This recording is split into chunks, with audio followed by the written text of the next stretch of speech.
शेखपुरा कदीम में tyre factory में भीषण हादसा, लगी आग, मचा हाहाकार, 2 की मौत, आला अधिकारी मौके पर।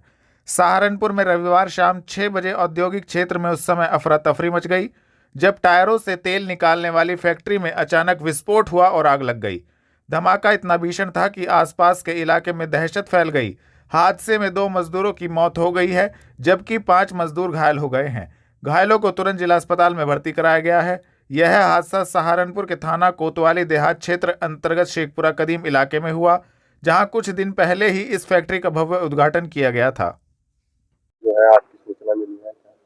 ये शेखपुरा कदीम जो एरिया है जो थाना कोतवाली देहात क्षेत्र के अंदर आता है, यहाँ पर एक रबड़ के टायर की जो फैक्ट्री है उस पे आग लगने की सूचना मिली। पुलिस तत्काल मौके पर पहुंची, फायर ब्रिगेड भी यहाँ पर पहुंची और आग में काबू पाया गया। यहाँ पर कुल 7 मजदूरों का होना बताया गया था, जिसमें से 5 मजदूरों को जो है पुलिस द्वारा सेफली रेस्क्यू कर लिया गया।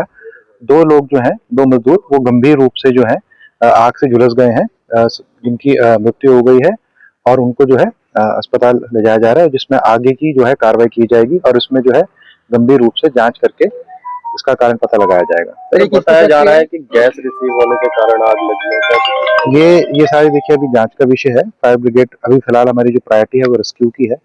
उसके बाद जब चीजें सारी सेटल हो जाएंगी तो इसकी गंभीरता से जांच की जाएगी कि इसका क्या कारण है। सर किस चीज की फैक्ट्री है? ये टायर से जो है ऑयल बनाने की फैक्ट्री है। सर क्या अग्निशमन यंत्र यहाँ पूरी तरीके से नहीं है जो हादसा हुआ है? तो बताया जा रहा है इसका भी उद्घाटन हुआ था। हाँ, अभी आप देख रहे हैं जस्ट इनिशियल मोमेंट है। ये सब भी जो है एफएसओ फायर डिपार्टमेंट के थ्रू, पुलिस के थ्रू जांच की जाएगी कि क्या कारण रहे हैं, क्या कमियां हैं और उसमें अकाउंटेबिलिटी भी जो है फिक्स की जाएगी। परंतु फिलहाल जो हमारा प्रायोरिटी रेस्क्यू का है। शारदा नगर में योगशाला का हुआ शुभारंभ, कार्यक्रम का हुआ आयोजन, दी गई संबंधित जानकारी। शारदा नगर में क्लासिक हेल्थ पॉइंट योगशाला का शुभारंभ रविवार दोपहर 3 बजे किया गया है, जिसमें बताया गया कि डॉक्टर रविंद्र वर्मा इस दिशा में कई वर्षों से प्रयासरत हैं, जो कि योगशाला डायरेक्टर हैं।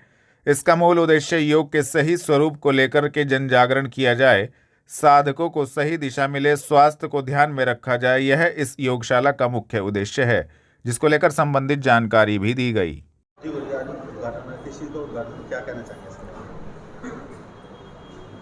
ये योगशाला का आज शुभारंभ है और इस दिशा में डॉक्टर रविंद्र वर्मा पिछले कई वर्षों से प्रयासरत हैं। तो इसका मूल उद्देश्य यह है कि योग के सही स्वरूप को लेके जन जागरण किया जाए और जो भी साधक हैं और साधकों के अलावा जिनको आवश्यकता है, रुग्णता है, विभिन्न व्याधियों से जो ग्रस्त हैं लोग, उनको सही तरीके से दिशा दर्शन मिले, मार्गदर्शन मिले और समाज के लिए एक अच्छी शुरुआत की जाए, स्वास्थ्य को ध्यान में रखते हुए, जो कि आज के समय की सबसे बड़ी आवश्यकता है। तो उसी को ध्यान में रखते हुए इसका उद्घाटन में एक तो माननीय एडीजीपी हैं श्री रामकृष्ण स्वर्णकार जी, जो कि पीएससी सीतापुर एडीजीपी लखनऊ से आए हैं, और श्रद्धेय स्वामी मधुसूदन जी, जिनके हरिद्वार में, लखनऊ में, विभिन्न क्षेत्रों में आध्यात्म योग के जो संस्थापक हैं, तो निरंतर वो चल रहे हैं। वो 2 आए हैं बाहर से।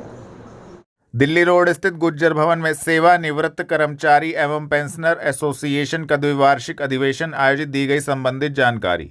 रविवार दोपहर 2 बजे सेवानिवृत्त कर्मचारी एवं पेंशनर एसोसिएशन का द्विवार्षिक अधिवेशन दिल्ली रोड स्थित गुज्जर भवन में आयोजित हुआ, जिसमें प्रदेश अध्यक्ष अमरनाथ यादव एवं प्रदेश उपाध्यक्ष एसके मिश्रा मुख्य अतिथि के रूप में पहुंचे। इस दौरान कहा गया कि विधेयक कानून के माध्यम से यदि किसी विशेष के पूर्व एवं बाद के पेंशनरों को आर्थिक लाभों में अंतर किया जाता है तो पेंशनर इसको सहन नहीं करेगा। इस दौरान विभिन्न मुद्दों पर चर्चा भी हुई। क्या कार्यक्रम आयोजित किया जा रहा है? आज हमारा 7वां द्विवार्षिक अधिवेशन है सेवानिवृत्त कर्मचारी एवं पेंशनर एसोसिएशन। क्या कार्यक्रम है, क्या क्या निर्णय लेंगे, क्या क्या? इसके अंदर जो अभी तक 15 वर्ष की कटौती का राशिकरण का मसला था, वो न्यायालय की परिधि में चल रहा था। न्यायालय ने वो जो राज्य सरकार द्वारा गठित समिति को सौंप दिया था और राज्य सरकार द्वारा गठित समिति ने उसको वापस सरकार को ही भेज दिया और ये कहते हुए कि 8वें वेतन आयोग में जब रिपोर्ट आएगी उसमें इसका वो समाचार किया जाए, तो तब तक ये जो कटौती निर्णय हुआ है वो यथावत लागू रहेगा। कौन कौन लोग आए हैं?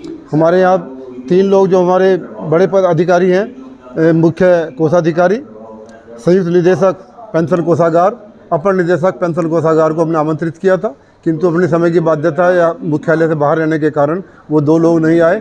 मात्र मुख्य कोषाधिकारी साहब हमारे बीच उपस्थित हैं और हमारे केंद्रीय पदाधिकारी के रूप में हमारे प्रदेश के अध्यक्ष अमरनाथ यादव जी और हमारे उपाध्यक्ष भाई सतीश चंद मिश्रा जी हमारे बीच उपस्थित हैं।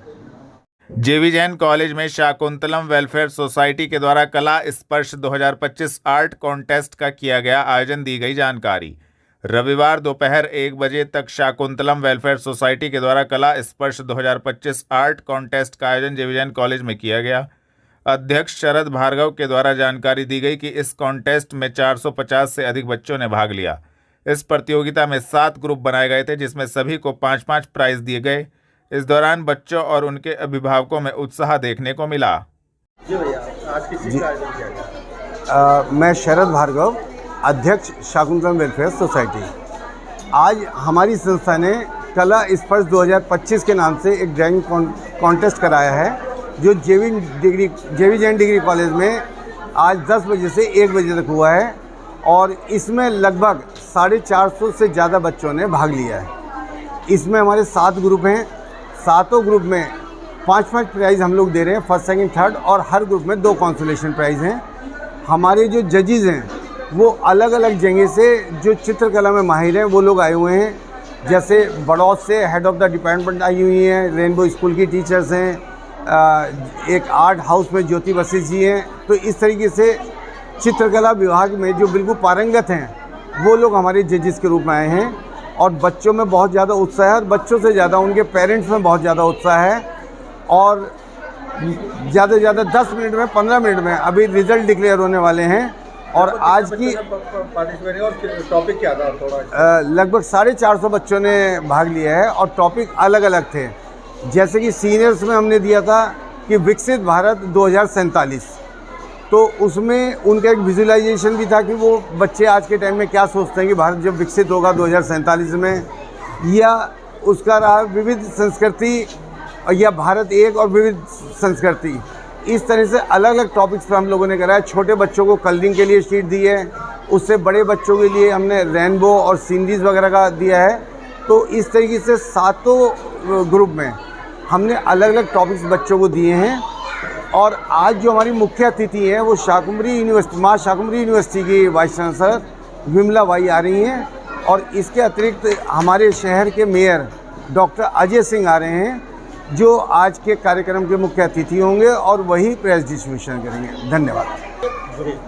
नमस्कार, मैं Vaibhav Gupta, president education cell Shakuntalam welfare society. और हर वर्ष की तरह आज हमने इस वर्ष भी कला स्पर्श 2025 का आयोजन किया है और इस वर्ष हमने एक नया आयाम हासिल किया है। हर वर्ष की तरह इस वर्ष भी हमारे पास अनेकों एंट्रीज़ आई हैं, पर इस वर्ष जो देखने को मिला है वो हमने 500 का आंकड़ा पार कर लिया है और इसके लिए मैं पूरी शाकुंतलम परिवार को बधाई देता हूं। और आज जो हमारे बच्चों ने परफॉर्म किया है यहाँ पर, उनकी हमने उभरती हुई कला को एक प्लेटफॉर्म दिया है।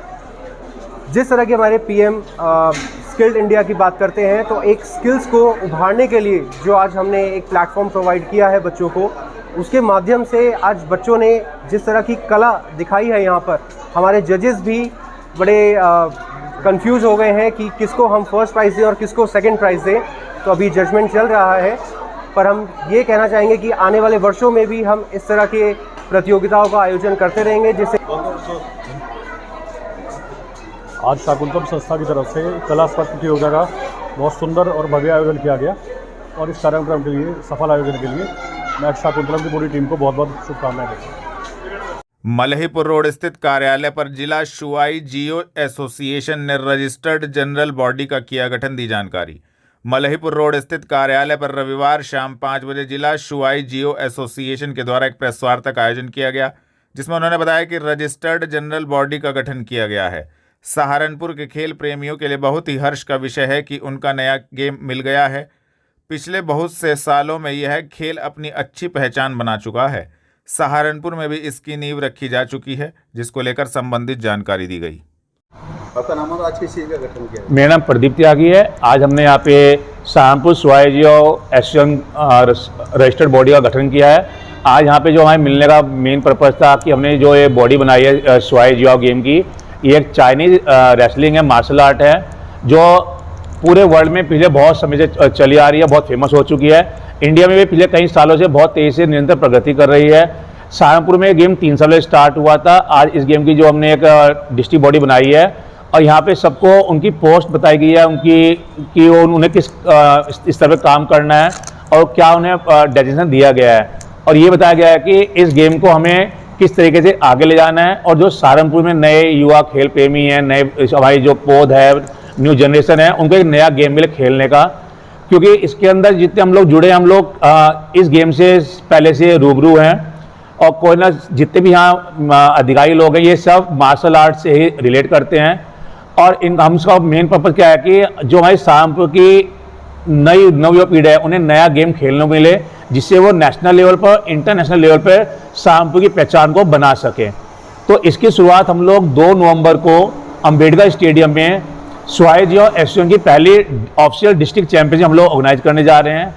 आप मीडिया के थ्रू हम लोग जितने भी स्कूल्स हैं, प्रिंसिपल है, सबसे रिक्वेस्ट करता है कि आप अपने बच्चों को इस टूर्नामेंट में भेजिए, जिससे कि वो आके इस गेम की बारीकियों को सीखें और नए नए जो इसके स्किल्स हैं उनको सीख के अपने को मजबूत बनाएं, अपनी आत्मरक्षा भी करें और इस गेम में अपना नाम, अपने साथ साथ अपने स्कूल का नाम भी रोशन करें।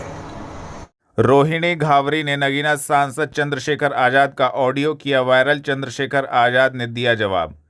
रोहिणी घावरी ने नगीना से सांसद एवं आज़ाद समाज पार्टी और भीम आर्मी चीफ चंद्रशेखर आज़ाद की ऑडियो वायरल की है, जिसका चंद्रशेखर आज़ाद ने रविवार शाम 4 बजे जवाब दिया और कहा कि मैं महिलाओं का सम्मान करता हूं, बसपा सुप्रीमो और काशीराम का भी सम्मान करता हूं और काशीराम जी के पद चिन्ह पर चलता हूं। बिहार चुनाव को लेकर भी चंद्रशेखर आज़ाद ने बड़ा दावा किया है, जिसको लेकर चंद्रशेखर आज़ाद ने संबंधित जानकारी दी। आपने गठबंधन किया है, ओवैसी जी और स्वामी प्रसाद मौर्य साथ में है, तो क्या लगता है कि आने वाले जब चुनाव होगा उत्तर प्रदेश के अंदर, तो ये गठबंधन यूपी में भी देखने को मिलेगा? देखिए, एक बात आप जानिए, आवश्यकता आविष्कार की जननी होती है। हम ये मानते हैं जिन वर्गों के साथ शोषण हो रहा है, अन्य अत्याचार हो रहा है, उनकी सुनवाई करने के लिए विधानसभा, लोकसभा में उनका प्रतिनिधित्व होना चाहिए। तो लोकसभा में तो चंद्रशेखर है, दलित, पिछड़े, मुसलमानों, आदिवासियों की बात करने के लिए, अन्य धार्मिक अल्पसंख्यक, सिख हैं, जैन हैं, बौद्ध हैं, उनकी बात करने के लिए, ईसाइयों की बात करने, लेकिन विधानसभा में कहाँ है? तमाम तरह के मुद्दे हैं वहां, उनकी बात करने वाला कौन है? बोध गया का मुद्दा इतने लंबे समय से चल रहा है, उनकी बात करने वाला कौन है? तो उन सबकी बात करने के लिए आजाद समाज पार्टी है, चंद्रशेखर आजाद है। बिहार विधानसभा में सारे प्रतिनिधि चुनकर जाएं और बिहार के मुद्दों पर सवाल खड़ा करें, सरकार को मजबूर करें। आपको याद है कोरोना काल किस तरह बिहारी मजदूर जो है रोटी रोटी के लिए मोहताज हुआ, कपड़े नहीं थे पहनने को, पीने को पानी नहीं था, सर पे छत नहीं थी, धक्के खाता घूम रहा था, सड़कों पे लाठियां खा रहा था। यही सरकारें थी निकम्मी, जिनके पास उनके लिए बस नहीं थी, ट्रेन नहीं थी, जिन्होंने मुंह सिल लिया था, जिन्होंने आंखें बंद कर ली थी। बिहार की जनता कुछ नहीं भूली है, तमाम बाढ़ से बिहार परेशान होता, कोई पूछने वाला नहीं। इसलिए बिहार में आजाद समाज पार्टी का, इस अलायंस का, जीडीए का प्रतिनिधित्व खड़ा हो और वो सवाल पूछे, सरकार को मजबूर करे, रोजगार के लिए भी, महंगाई खत्म करने के लिए भी, टोल मुक्त करने के लिए भी, तमाम तरह के परेशानी, अन्य अत्याचार खत्म करने के लिए। इसलिए बिहार में अलायंस हुआ है। जरूरत पड़ी तो उत्तर प्रदेश में भी होगा और देश भर में भी होगा। ऑडियो के बारे में सर कुछ कह दिए? देखिए, मैं आपको फिर ये कह रहा हूँ, वो कहते हैं ना, प्रत्यक्ष को प्रमाण की जरूरत नहीं होती। मैं जीवित आपके सामने खड़ा हूँ, मैं किसी ऑडियो के बारे में इतना ही कह सकता हूँ, मैं बहन जी का सम्मान करता हूँ, हमारी पार्टी बहन जी का सम्मान। राजनीतिक दल हमारे अलग अलग वैचारिक मतभेद हो सकता है, हमारे संस्कार है, वो हमारे लिए सम्माननीय है। काशीराम साहब हमारे राजनीतिक गुरु है, हम उनका सम्मान करते हैं, और बाकी जवाब जो है वो समय देगा। छठ पूजा पर्व को लेकर मंडलायुक्त, जिलाधिकारी एवं नगरायुक्त ने किया घाटों का निरीक्षण, दिया आवश्यक दिशा निर्देश। छठ पूजा पर्व के दृष्टिगत मंडलायुक्त अटल कुमार राय, जिलाधिकारी मनीष बंसल, नगरायुक्त शिपू गिरी द्वारा रविवार शाम 5 बजे घाटों का निरीक्षण किया गया। इस संबंध में सभी संबंधित अधिकारियों को निर्देश दिए गए। स्वच्छता सुरक्षा के दृष्टिगत सीसीटीवी कैमरों सहित एड्रेस सिस्टम भी लगवाए गए हैं। श्रद्धालुओं को किसी भी प्रकार की समस्या न आए, इसका विशेष ध्यान रखा गया है। जिलाधिकारी मनीष बंसल ने इस संबंध में जानकारी भी दी। किस तरह की तैयारी? देखिए 27 तारीख की रात में और 28 तारीख की अर्ली मॉर्निंग में छठ पूजा की जाती है और बहुत ही हर्ष और उल्लास से छठ मनाई जाती है। इसके तहत हमारे जनपद सहारनपुर में मानकमऊ का ये घाट स्थल है जो प्रमुख स्थल है, और इसके अतिरिक्त बाबा लालदास आश्रम के पास पाँवधोई नदी पर एक घाट है, और पेपर मिल कॉलोनी में भी कुछ स्थान है जहाँ पर छठ पूजा का आयोजन होता है। ये जो प्रमुख स्थल है यहाँ पर लगभग 25,000 के आसपास जो श्रद्धालु हैं वो आएंगे। इसी को लेके आज सभी जो हमारे कंसर्निंग डिपार्टमेंट्स हैं उनके अधिकारियों के साथ यहाँ पर निरीक्षण किया गया है।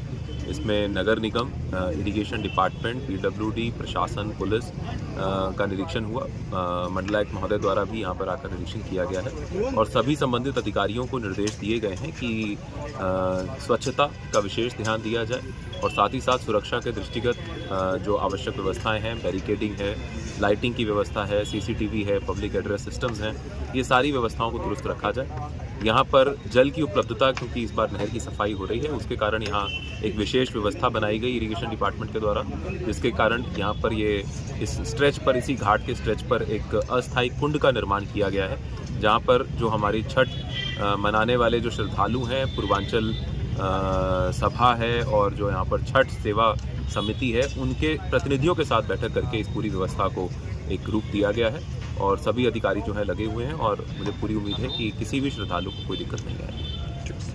सहारनपुर लोकसभा कांग्रेस सांसद इमरान मसूद के बयान को लेकर लोगों का फूटा गुस्सा, लगाए मुर्दाबाद के नारे। सहारनपुर लोकसभा कांग्रेस सांसद इमरान मसूद के खिलाफ लोगों का गुस्सा रविवार दोपहर 3 बजे फूट गया। लोगों का कहना था कि कांग्रेस सांसद इमरान मसूद द्वारा हमास की तुलना शहीद आजम भगत सिंह से की गई है। इस दौरान लोगों ने इमरान मसूद के खिलाफ मुर्दाबाद के नारे लगाए और हाथों में काली पट्टी बांधकर विरोध जताया। लोगों का कहना था कि इमरान मसूद भगत सिंह की प्रतिमा के सामने हाथ जोड़कर माफी मांगे, नहीं तो बड़ा आंदोलन होगा। आज पंजाबी महासंगठन बहुत ही दुखी मन से भगत सिंह की प्रतिमा पर आया है। हम उस देश के महानायक से आज अपने सांसद, जो माफी सांसद को मांगनी चाहिए थी, वो माफी आज हमने मांगी है कि हमने ऐसा सांसद संसद की पार्लियामेंट में भेजा क्यों। उसे पता ही नहीं है कि भगत सिंह थे कौन।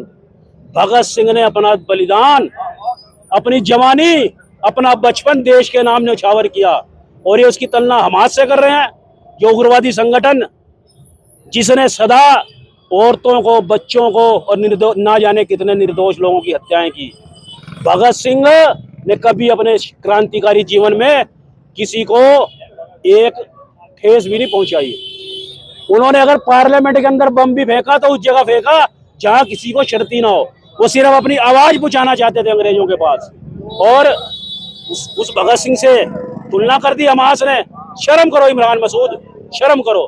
मुझे आज सांसद कहते हुए भी आपको बहुत ही लज्जा आ रही है। अगर आप वास्तव में संसदीय परंपराओं में विश्वास करते हो तो लोगों की भावनाओं को देखकर, भगत सिंह की प्रतिमाएं लगी हुई हैं सहारनपुर में कई जगह, आप उस जगह जाकर क्षमा प्रार्थी करें और एक सुखद मैसेज दें कि देश भगत सिंह को प्यार करता है। उसमें हिंदू हो, मुसलमान हो, सब भगत सिंह से प्रेरणा लेते हैं। इस आज़ादी की लड़ाई में जहां भगत सिंह, राम प्रसाद बिस्मिल और अशफाक उल्लाह खान ने कुर्बानी दी, आप उनकी तुलना हमास से कर दोगे? शर्म करो, शर्म करो, शर्म करो। बस इतना ही कहना चाहता हूँ। पाकिस्तानी सीरियल से दूर रहें, इस्लामी तालीम को अपनाए देवबंदी उलेमा मौलाना कारी इसहाक गोरा। जमीयत दावतुल मुस्लिमीन के संरक्षक और मशहूर देवबंदी उलेमा मौलाना कारी इसहाक गोरा का एक और वीडियो सोशल मीडिया पर तेजी से रविवार शाम 4 बजे से वायरल हो रहा है। वीडियो में मौलाना कारी इसहाक गोरा ने मुसलमानों को नसीहत करते हुए कहा है कि वक्त आ गया है कि हम सीरियल वाली ज़िंदगी से बाहर निकलें। मौलाना ने कहा कि हमारे मुआशरे समाज में घरेलू कलेश और तलाक के मामले दिन ब दिन बढ़ते जा रहे हैं। उन्होंने अफसोस जताते हुए कहा कि हम मीडिया के गुलाम बन गए हैं। जो चीज़ें हम टीवी पर देखते हैं उन्हें ही ज़िंदगी की हकीकत समझ बैठते हैं। अस्सलामु अलैकुम वरहमतुल्लाहि वबरकातुहू। आजकल हमारे मुआशरे में घरेलू झगड़े, तलाक, खुला, ये चीजें बड़ी आम सी होती जा रही हैं। इसकी एक बड़ी वजह मैं समझता हूं कि हम लोगों में जो मजहबी तालीमात है उसकी कहीं ना कहीं कमी है, और हमने अपनी जिंदगी को मीडिया के यानी स्क्रीन के हवाले कर दिया है। हम जो स्क्रीन पर देखते हैं उसे ही जीने लग जाते हैं, यहां तक घर में भी उसके तासुरात पैदा करना शुरू कर देते हैं। आजकल हमारी खवातीन जो हैं पाकिस्तानी सीरियल में मसरूफ हो गई हैं। वो देखती हैं, वहां पर सीरियल में दिखाया जाता है कि सास बहू के झगड़े, मायके और ससुराल की तकरार, और मर्द को दुश्मन की तरह दिखाया जाता है। यकीन मानिए हमें ऐसे फितनों से बचना चाहिए और हमें अपनी जिंदगी को इस्लामी तालीमात के मुताबिक जीना चाहिए, तभी हमें सुकून मिल पाएगा। मैं दुआ गो हूं कि अल्लाह तबारक व तआला हमें दीन की सही समझ और अपनी इस्लाह करने की सलाहियत और तौफीक अता फरमाए, आमीन। रेलवे रोड निकट जनमंच सभागार में भारतीय शिक्षा बोर्ड की मंडलीय बैठक हुई संपन्न, दी गई जानकारी। रेलवे रोड निकट जनमंच सभागार में शनिवार शाम 5 बजे भारतीय शिक्षा बोर्ड की बैठक संपन्न हुई।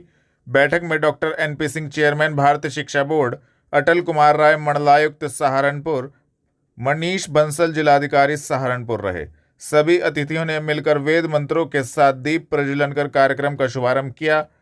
गोष्ठी में मुख्य वक्ता NP सिंह चेयरमैन भारतीय शिक्षा बोर्ड सेवानिवृत्त IAS ने विस्तार से समस्त मंडल से पधारे विद्यालयों के प्रबंधकों, प्राचार्यों, प्रतिनिधियों से विस्तार से भारतीय शिक्षा बोर्ड की आवश्यकता के बारे में विस्तार से चर्चा की। उन्होंने बताया कि आधुनिक पाश्चात्य शिक्षा के परिवेश में शिक्षा में भारतीय संस्कृति और संस्कारों का अभाव है। हमारे भारत में लगातार छात्र छात्राओं का नैतिक पतन होता जा रहा है तथा भारतीय शिक्षा बोर्ड की मूल भावना है। जेल चुंगी निकट महाराजा रणवीर सिंह रोहिला चौक का किया गया लोकार्पण कार्यक्रम का हुआ आयोजन, दी गई संबंधित जानकारी। अखिल भारतीय रोहिला क्षत्रिय विकास परिषद रजिस्टर्ड संबद्ध अखिल भारतीय क्षत्रिय महासभा रजिस्टर्ड की महानगर शाखा सहारनपुर द्वारा रोहिलखंड नरेश महाराजा रणवीर सिंह रोहिला की 822वीं जयंती के अवसर पर एक भव्य समारोह का आयोजन शनिवार दोपहर 3 बजे तक किया गया। कार्यक्रम की अध्यक्षता परिषद के राष्ट्रीय अध्यक्ष डॉक्टर धर्मपाल सिंह रोहिला ने की तथा कार्यक्रम का संचालन मास्टर कुलदीप सिंह रोहिला राष्ट्रीय महामंत्री ने किया। इस कार्यक्रम में महाराजा रणवीर सिंह रोहिला चौक के लोकार्पण तथा ऐतिहासिक शिलालेखों के अनावरण हेतु YP Singh UP SIDCO chairman Uttar Pradesh सरकार, नगर विधायक राजीव गुंबर, महापौर डॉक्टर अजय कुमार सिंह पहुंचे। यहाँ पर महाराणा रणवीर सिंह रोहिला जी के मूर्ति का एक जीर्णोद्धार हुआ है, उसी उपलक्ष्य में मुझको यहाँ पर बुलाया गया है। मैंने अपनी सारी शुभकामनाएं समाज को दी हैं और मैं इस अवसर पर कहना चाहता हूं कि महाराणा रणवीर सिंह जी के जीवन से प्रेरणा लेकर हम अपने समाज को, अपने देश को आगे बढ़ावें और जीवन को एक क्रिएटिव, एक आदर्श के रूप में लेकर आगे बढ़ें। इतना ही मैंने शुभेच्छाएं यहाँ पर दी। GPO रोड स्थित होटल सभागार में नवजात की मौत को लेकर परिजनों ने की चिकित्सक के खिलाफ कार्रवाई की मांग। 7 सितंबर को बाजोरिया रोड स्थित डॉक्टर विकास तोमर के अस्पताल में नवजात की इलाज में चूक के कारण बच्चे की मौत पर परिजनों ने पत्रकारों से वार्ता करते हुए चेतावनी दी। यदि जल्द ही चिकित्सक के खिलाफ विभाग द्वारा कोई कार्रवाई न की गई तो वो आंदोलन को विवश होंगे। शनिवार शाम 5 बजे GPO रोड स्थित होटल सभागार में पत्रकारों से वार्ता करते हुए मृतक नवजात के पिता मुनेश कुमार पुत्र ब्रिजपाल सिंह ने बताया कि उनकी पत्नी ने 7 सितंबर को बच्चे को जन्म दिया था, जिसे बाजोरिया रोड स्थित डॉक्टर विकास तोमर के अस्पताल में भर्ती कराया गया था। अस्पताल में नवजात की लापरवाही, पूर्ण देखभाल और इलाज में चूक के कारण मौत हो गई। परिवार का आरोप है कि जन्म के 24 घंटे के भीतर लगने वाले टीके नहीं लगाए गए। मेरे बच्चे की मौत हुई थी, क्या नाम है, डॉक्टर विकास तोमर के गलत इलाज की वजह से जो है हमने इस संबंध में सीएमओ साहब के यहाँ भी कंप्लेन की, उन्होंने जांच बैठाई और अब जो है हमें पता लग रहा है कि जांच के दौरान ही हॉस्पिटल को जो है दूसरी जगह ट्रांसफर करने के आदेश दे दिए।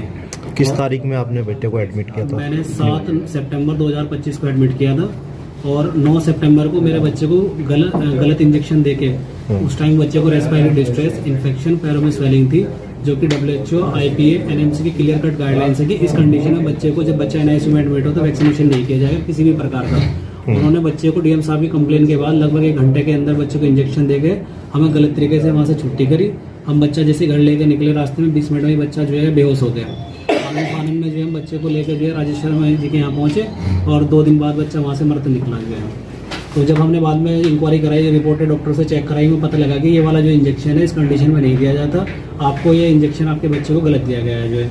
और हमने इसके खिलाफ जब कंप्लेंट डाली तो सीएमओ साहब को जो है 29 तारीख को जो बयान होने थे डॉक्टर तोमर के, उनके बयान नहीं कराए गए और ना हमें उस तारीख के बाद से अब तक जांच में शामिल किया गया।